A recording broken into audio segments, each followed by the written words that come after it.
하나님께서 우리에게 주신 말씀은 마태복음 6장 9절에서 13절 말씀입니다. 다 함께 읽겠습니다. 그러므로 너희는 이렇게 기도하라. 하늘에 계신 우리 아버지여, 이름이 거룩히 여김을 받으시오며 나라가 임하시오며 뜻이 하늘에서 이룬 것 같이 땅에서도 이루어지이다. 오늘 우리에게 일용할 양식을 주시옵고 우리가 우리에게 죄 지은 자를 사하여 준 것 같이 우리 죄를 사하여 주시옵고 우리를 시험에 들게 하지 마시옵고 다만 악에서 구하시옵소서. 나라와 권세와 영광이 아버지께 영원히 있사옵나이다. 아멘. 이는 살아계신 하나님의 말씀입니다. 아멘.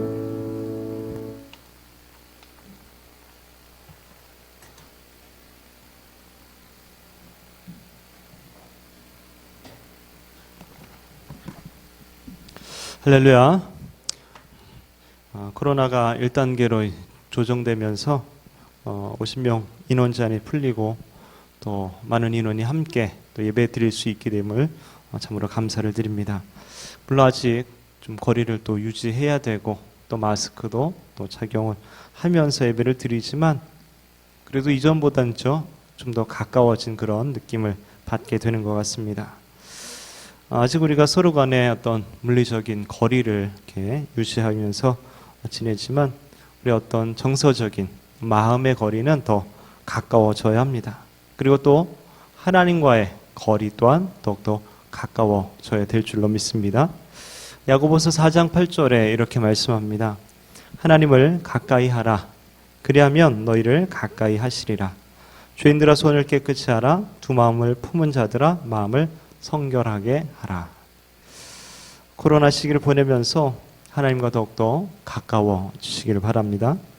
하나님과 더욱더 친밀해지는 그런 시간을 보내시기 바랍니다. 그것이 우리의 힘과 능력이 되는 것입니다. 느헤미야는 또 이렇게 말하죠. 여호와로 인하여 기뻐하는 것이 너희의 힘이니라. 예수님께서는 기도를 매우 중요하게 생각하셨습니다. 비록 예수님 자신이 하나님이셨지만 또한 철저히 인간이시기도 했기 때문에 기도를 잊지 않고 또 빠듯하고 바쁜 시간 사역 중에서도 기도의 시간을 따로 구별하여서 하나님과 친밀해지는 교제의 시간을 가지셨습니다. 기도는 예수님의 사역의 원동력이 되었고 또한 힘이 되었던 것입니다. 마가복음 9장을 보면 벙어리 되고 귀먹은 어린 아이를 제자들이 고치지 못해서 예수님을 이제 찾게 되고 예수님이 이제 꾸짖으면서 그 아이를 고쳐줍니다. 그 장면에서 제자들이 왜 우리는 안 되고 예수님 됩니까? 그 비결이 뭡니까? 이렇게 물어봤을 때 예수님이 이런 대답을 주시죠. 이르시되 기도 외에 다른 것으로는 이런 종류가 나갈 수 없느니라 하시니라. 또한 예수님은 사역 내내 항상 깨어 기도할 것을 끊임없이 권면해 주셨습니다. 근데 기도라는 것은 우리 기독교에만 있는 건 아니죠. 그죠? 다른 종교에도 기도가 있습니다. 불교 같은 데도 기도라고 말을 합니다. 근데 기독교에서 말하는 기도는 다른 종교와는 좀 다른 의미를 가지고 있다라는 것을 우리가 생각할 수 있어야 합니다. 타 종교에서의 기도는 주로 그 동기가 인간의 어떤 욕구나 두려움 또 공포에서 비롯됩니다. 그러나 기독교 신앙에서의 기도의 동기는 우리 인간에게 있는 것이 아니라 하나님에게 있다라는 것이죠. 물론 타 종교처럼 어떤 두려움 가운데 하나님을 부르짖기도 하지만 하나님을 찾기도 하지만 알지 못하는 하나님을 우리가 어떻게 부르고 그분께 무슨 말을 할 수 있겠습니까? 다시 말하면 기독교에서의 기도는 하나님을 아는 데서부터 출발합니다. 하나님을 알고 하나님과 대화하고 즉 하나님과 인격적인 교제하는 것이 바로 기도다라는 것이죠. 다른 종교와는 좀 다른 의미가 있다라는 거예요. 그래서 하나님 앞에 내 안에 있는 어떤 생각들, 마음들, 때로는 힘든 것들을 이렇게 쏟아놓고 말씀드리고 또 하나님의 음성을 듣고 그대로 순종하고 하는 것이 기도다라는 거죠. 근데 교회 다니면서 여러분 그 기도에 대해서 주저하거나 좀 어려워하는 경우들이 종종 있지 않습니까? 물론 삶에 어떤 문제가 갑자기 닥쳤을 때 그죠? 기도해야지. 누가 시키지 않아도 막 기도하려고 하죠. 근데 그 문제, 그 어려움, 그 가운데 하나님 찾고 기도하는 거기서부터 이제 또 이제 기도가 이어지고 하나님과의 대화가 이어지고. 중요한 것은 아까 인격적인 교제라고 말씀드렸던 것처럼 하나님과 이렇게 나와서 얘기할 때 아무런 의미도 없고 아무런 마음도 없고 거기 어떤 영혼이 담기지 않은 그런 말들만 반복하거나 그걸로 인해서 어떤 시간을 채우려고 한다, 이렇다면은 그것은 바람직한 기도가 될 수 없다라는 것이죠. 보통 그것을 중언부언한다, 이렇게 이제 표현하게 되는 것이죠. 반복하는 것이 문제가 아니라 거기에 내 마음이 실리지 않은 게 문제예요. 내가 어떤 진실하게 하지 않는 그것이 문제는 거죠. 기도는 인격이신 주님께 하는 겁니다. 예를 들면 어떤 친구가 여러분한테 똑같은 말을 계속 반복해. 야, 밥 사줘, 밥 사줘. 예를 들면은 그 말만 계속 똑같은 말을 반복한다고 해보세요. 근데 거기에는 어떤 어떤 진실성과 또 그 말의 어떤 마음과 뭐 영혼 없는 말, 이런 말들이죠. 그 말만 계속 한다고 생각해 보세요. 아무리 가까운 친구라도 좀 짜증이 나겠죠. 그죠? 그죠? 하나님께서 인격적이신 분이기 때문에 우리 그런 식으로 대화하면 안 된다라는 거죠. 내 마음을 다해서 주님을 대할 수 있어야 되는 거죠. 그럼 주기도문도 그래요. 예를 들면 주기도문 할 때에도 마찬가지입니다. 주기도문에서, 그죠? 맨 끝에 문자를 주자 다음으로 이렇게 옮기면 어떻게 돼요? 주문 기도가 돼버리죠. 어떤 사람은 주문을 외우듯이 이제 주기도문을 하는 이런 경우들이 있죠. 하지만 예수님께서 그렇게 하라고 가르쳐 주신 것은 아닙니다. 주기도문이라고 할 때 원래 띄어쓰기는 이제 주기도문 이렇게 이제 띄어쓰게 되고, 다른 말로 할 때는 주기도 아니면 주의 기도, 주님의 기도 이렇게도 말하지만 더 좋은 말은 주님께서 가르쳐 주신 기도, 이렇게 하는 거죠. 주께서 가르치신 기도, 이렇게 하는 것이 더 맞습니다. 왜냐하면 주님이 하신 기도가 아니에요. 이거는 주님이 하신 기도가 아니라 주님이 제자들에게 너 이렇게 기도하라고 가르쳐 주신 제자들이, 또한 우리들이 해야 되는 그런 기도죠. 자, 근데 주님이 왜 기도를 가르치셨을까? 이게 굉장히 중요한 의미가 있어요. 왜 기도를 가르쳤을까? 이것은 마치 아는 만큼 보이고 아는 만큼 들리는 어떤 그런 작품과 비슷해요. 내가 이 주기도문에 대해서 아는 만큼 그 깊이를 이해할 수 있게 되고 그것을 깨닫게 되고 또 마음을 다해서 주기도문을 할 수 있게 됩니다. 제가 많은 경우에 어떤 성경 공부라든지 기도회라든지 어떤 회의가 있다든지 기도로 마치고 나서 주기도문으로 이제 마치는 그런 경우들을 합니다. 그래서 어떤 축도 대신 어떤 마치는 의미가 있어서 그것을 하는 것은 아니에요. 보통 주기도문을 마칠 때 한다고 많이 생각하지만 마치는 용도로 쓰이는 게 아니에요, 원래는. 근데 왜 그때 하냐? 저 같은 경우는 그래요. 왜냐하면 예배 때 우리가 주기도문을 따로 이렇게 하는 경우가 별로 없잖아요, 그죠? 예전에는 성만찬 때 우리가 했었죠. 내가 올해 성만찬을 못해서 이 주기도문을 못하고 있어요. 그래서 어떻게 하면 주기도문을 좀 잘 알고 또 배우고 했으면 좋을까 하는 마음에 주기도문이 너무 귀중하고 소중한 걸 내가 알기 때문에 그것을 더 한 번이라도 할 수 있게끔 그렇게 하는 거예요. 기독교인으로서 기본적으로 알아야 될 세 가지가 있다면 주기도문, 사도신경, 십계명, 너무 기본적인 거죠. 이거 알아야 됩니다, 여러분들. 나 교회 다니고 뭐 이렇게 하나님 믿는데 주기도문도 모르고 사도신경, 십계명도 모르고 그럼 좀 이상한 거예요. 기독교의 어떤 기본 정신과 진리가 이 안에 담겨 있거든요. 그래서 이거는 여러분들이 알아야 돼요. 알고 있어야 돼요. 사도신경 같은 경우는 우리의 믿음이 거기 담겨 있죠. 우리 믿음을 고백하는 거죠. 십계명은 그리스도인으로서 어떻게 살아야 되는지 어떤 삶의 지침들이 담겨 있죠. 원리들이. 그리고 주기도문은 우리 그리스도인들의 비전에 대해서 어떻게 기도하는, 물론 주님께서 이런 패턴을 기도하라 이런 식으로 알려주셨지만 실제적인 그 내용의 중요성에 있어서는 기독교인으로서의 어떤 비전, 교회들이 나아가야 될 방향, 이런 것들을 알려주고 있다라고 볼 수 있습니다.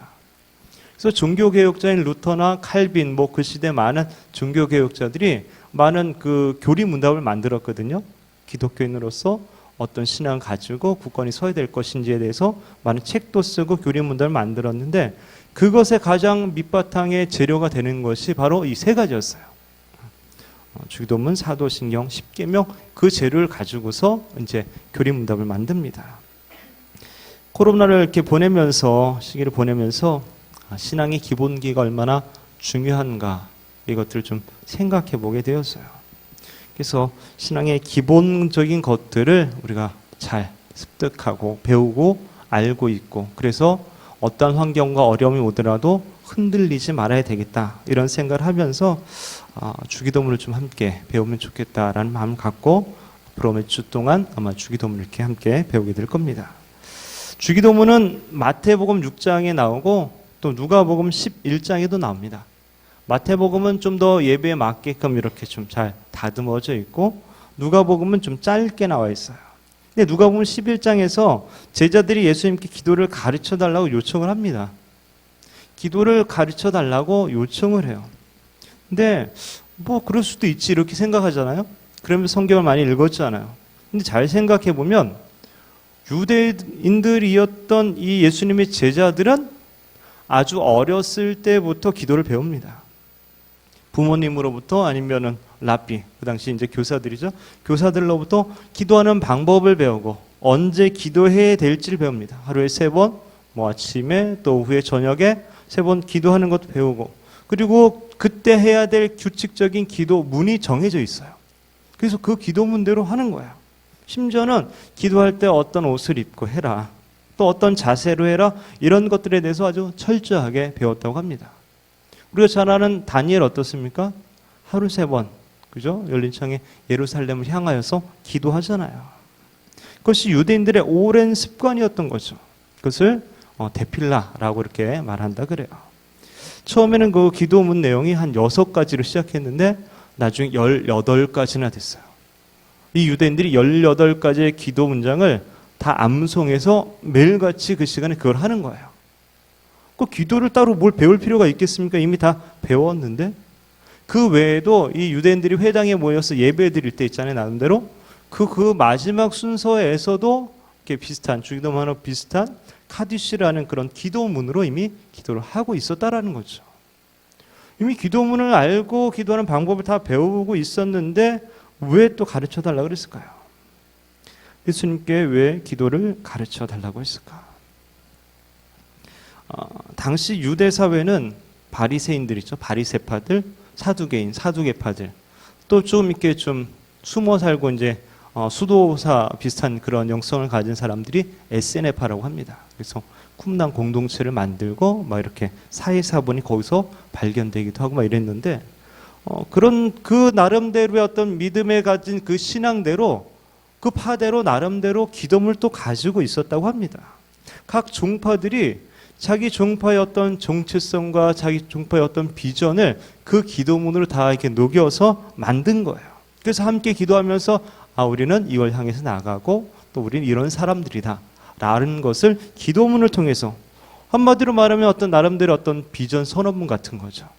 그런 것들을 가지고 있었다는 거예요. 세례 요한의 제자들, 세례 요한 공동체도 마찬가지였던 거죠. 그래서 제자들이 뭐라 그럽니까?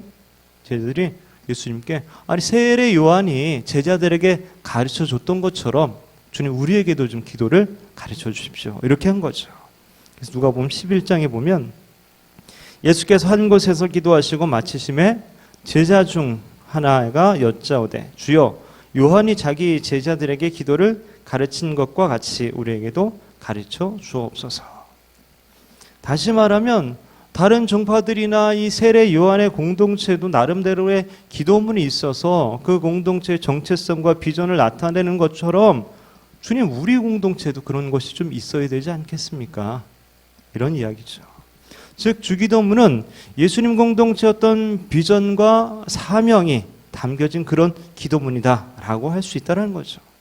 교회 공동체의 비전과 사명을 담고 있는 것으로 언제나 교회가 추구해야 될, 나아가야 될 방향을 가르쳐주는 표지판과 같은 그런 역할을 하고 있는 것이죠.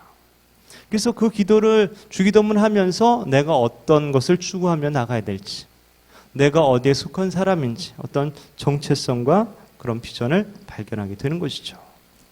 또한 주기도문은 기도의 모범을 제시해 주며 규칙적이며 습관적인 기도를 하도록 우리를 돕게 됩니다. 그죠? 처음 기도할 줄 모르는 사람들은 이런 어떤 모범 기도문을 보고 배우게 되잖아요. 어렸을 때 여러분들 편지 쓰거나 뭐 일기 쓰거나 그죠? 독후감 쓰거나 어떻게 해야 될지 막막할 때 잘 쓰여진 것을 보면서 아 이렇게 하는 거구나 이런 거죠. 가장 잘 쓴 걸 보는 거죠. 대학교에서 그죠? 어떻게 레포트 쓸 때도 그죠? 어떤 발표를 할 때도 가장 잘 된 것을 어떤 모델을 구해서 그것을 보면서 아, 이렇게 하면 되겠구나. 저도 그죠? 논문 쓸 때 좀 그랬어요. 박사학위 이제 논문 쓸 때 막막해서 계속 미루고 있다가 미루다가 간신히 맞췄는데 그때 가장 도움이 됐던 것은 이미 이제 통과된 논문들이죠. 박사학위 받은 논문들을 열심히 연구했어요. 아, 이렇게 쓰는 거구나. 아, 이렇게 하면 되겠구나. 그걸 통해서 전체적인 구조와 틀을 잡는데 굉장히 좀 도움이 됐어요. 여러분, 기도는 뭡니까? 기도는 아까 처음에도 말했듯이 하나님과의 대화죠. 우리 이야기를. 때론 우리의 소원을 이야기하기도 하지만 그렇게 아뢰고 또 하나님의 뜻을 깨달아가고 그런 과정이 기도입니다.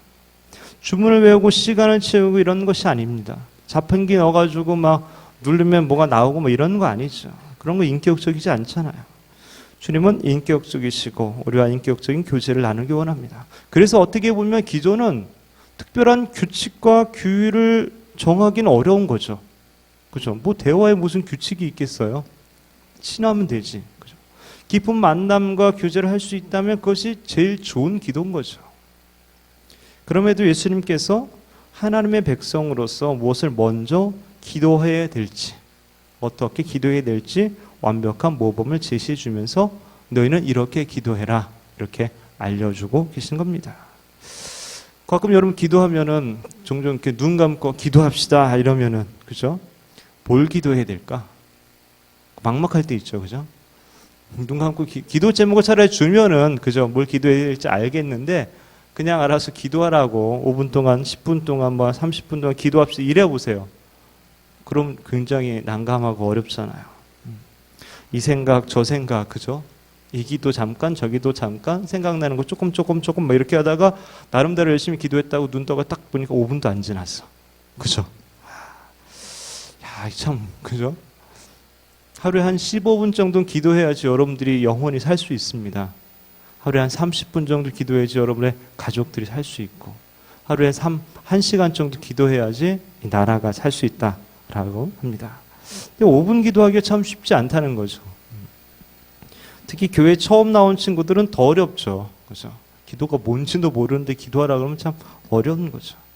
그런데 뭐 이렇게 갑자기 대표 기도를 시키면은 이거는 뭐 그죠?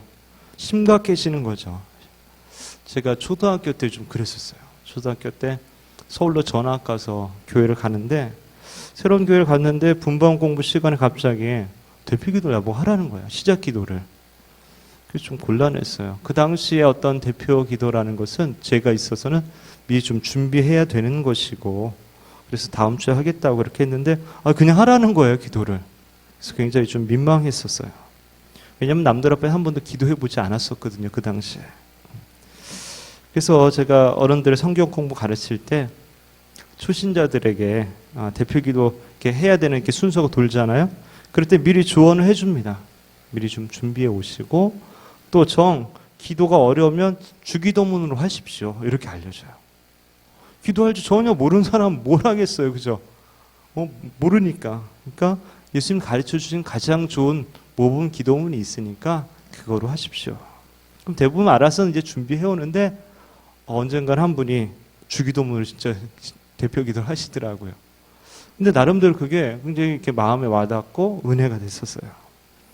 주님께서는 주기도문을 통해서 어떻게 기도하는 것이 하나님 마음을 움직이며 기쁘시게 하는 기도인지 알게 하시고 하나님과 보다 인격적인 만남과 교제를 나눌 수 있는 기도인지 우리에게 그 모범을 제시해 주고 계신 것이죠.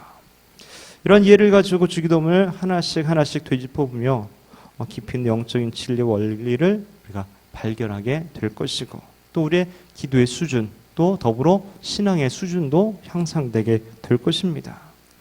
오늘 본문의 첫 단어는 그러므로예요.